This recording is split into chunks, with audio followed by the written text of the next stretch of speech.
1 करोड़ रुपए है एक ऐसा नंबर, एक ऐसा सपना जिसने न जाने कितनी पीढ़ियों से हम सब भारतीयों को एक लक्ष्य दिया है, एक उम्मीद दी है।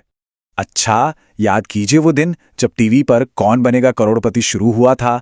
रातों रात, है ना, हर गली हर मोहल्ले में बस एक ही शब्द गूंज रहा था, करोड़पति। और करोड़पति का मतलब एक ऐसी रकम जो जिंदगी बदल दे। सारी चिंताएं खत्म, बस आराम ही आराम। लेकिन वो बात थी 25 साल पहले की। अब सवाल ये है कि क्या आज भी वो सपना उतना ही चमकीला है, या फिर वक्त के साथ महंगाई नाम के दीमक ने उसे अंदर से खोखला कर दिया है। तो चलिए सीधे मुद्दे पर आते हैं। ये एक नंबर देखिए, 338%। जी हां, 338%। यही वो आंकड़ा है जिसने पिछले 25 सालों में हमारे 1 करोड़ के सपने की पूरी कहानी पूरी तरह से बदल कर रख दी है। तो इसका असली मतलब क्या है?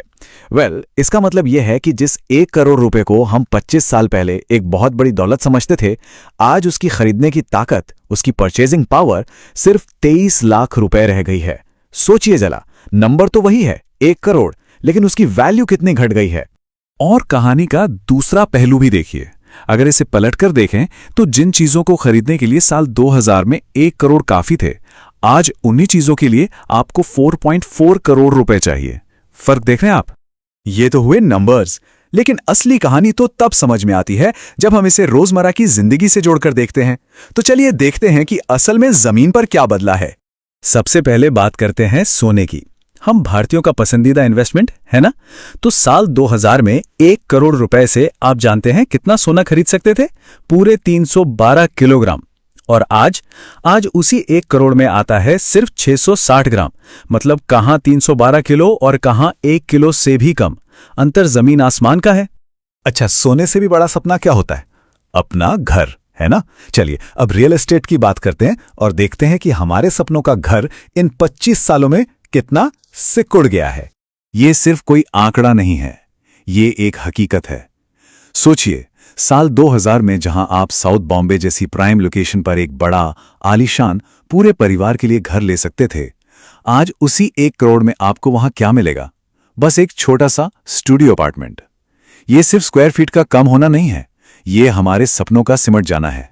अब बात करते हैं बच्चों के भविष्य की, उनकी पढ़ाई की। साल 2000 में 1 करोड़ रुपए से आईआईटी जैसे बड़े इंस्टीट्यूट में 200 बच्चों की 4 साल की पूरी डिग्री फंड हो सकती थी, 200 इंजीनियर्स। और आज वही 1 करोड़ सिर्फ 10 से 12 बच्चों को पढ़ा सकता है।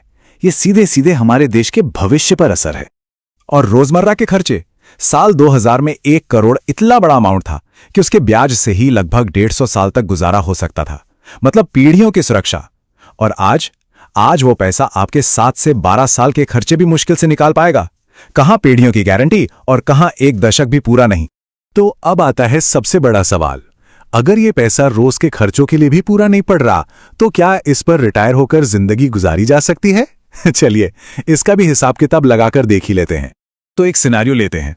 मान लीजिए कोई आज रिटायर हो रहा है 60 की उम्र में, और हम 1 करोड़ नहीं बल्कि आज के हिसाब से एक बहुत बड़ी रकम, लगभग 6.5 करोड़, चलिए 7 करोड़ रुपए मान लेते हैं कि 7 रिटायर होता है, और वो हर महीने आज के 65,000 रुपए के बराबर रकम निकालता है, जो महंगाई के साथ बढ़ती जाएगी। तो नतीजा क्या निकलता है? नतीजा यह है कि 75 साल की उम्र तक पहुंचते पहुंचते वो सारा का सारा पैसा खत्म हो जाएगा, जीरो। और यह तब है जब हम एवरेज लाइफ एक्सपेक्टेंसी 80 साल मानकर चल रहे हैं, मतलब जिंदगी के आखिरी 5 साल बिना किसी पैसे के। ये वाकई चौंकाने वाली हकीकत है। अगर 7 करोड़ रुपए जैसी बड़ी रकम भी पूरी रिटायरमेंट की गारंटी नहीं दे सकती, तो फिर सोचिए कि 1 करोड़ का सपना तो कितना पीछे छूट चुका है। तो ठीक है, यहां तक तो यह साफ हो गया कि 1 करोड़ का सपना अब एक भ्रम है। तो फिर सवाल यह है कि अगर वो हमारा लक्ष्य नहीं है, तो सही लक्ष्य क्या है? हमें सोचना किस बारे में चाहिए? सही सवाल ही सही जवाब की तरफ ले जाता है। तो अगर 1 करोड़ गलत जवाब है, तो फिर सही सवाल क्या होना चाहिए? और सही सवाल ये है कि हमें किसी एक जादुई नंबर के बारे में सोचना बंद करना होगा और अपनी असली वास्तविक जरूरतों के बारे में सोचना शुरू करना होगा। जैसे कि लाइफ इंश्योरेंस के लिए एक बहुत ही प्रैक्टिकल नियम है, कम से कम आपकी सालाना कमाई का 15 गुना कवर होना चाहिए, और अगर आइडियल सिचुएशन की बात करें तो 25 गुना। ये हवा में तय किया गया कोई नंबर नहीं है, ये आपकी जरूरतों पर आधारित एक ठोस कैलकुलेशन है। तो असली वित्तीय सुरक्षा क्या है? ये कोई एक नंबर नहीं है, ये एक पर्सनल प्लान है जो आपकी इनकम, आपके खर्चे, आपके भविष्य के गोल्स और हाँ, महंगाई और टैक्स को ध्यान में रखकर बनाया गया हो। करोड़पति बनने का सपना पुराना हो गया, अब वक्त है फाइनेंशियली सिक्योर होने का। तो अब ये तो साफ है कि वो पुरानी फिनिश लाइन, वो 1 करोड़ का लक्ष्य अब एक मृग तृष्णा, एक धोखा बन चुका है। तो सवाल ये है कि आपकी असली फाइनेंशियल फिनिश लाइन कहाँ है?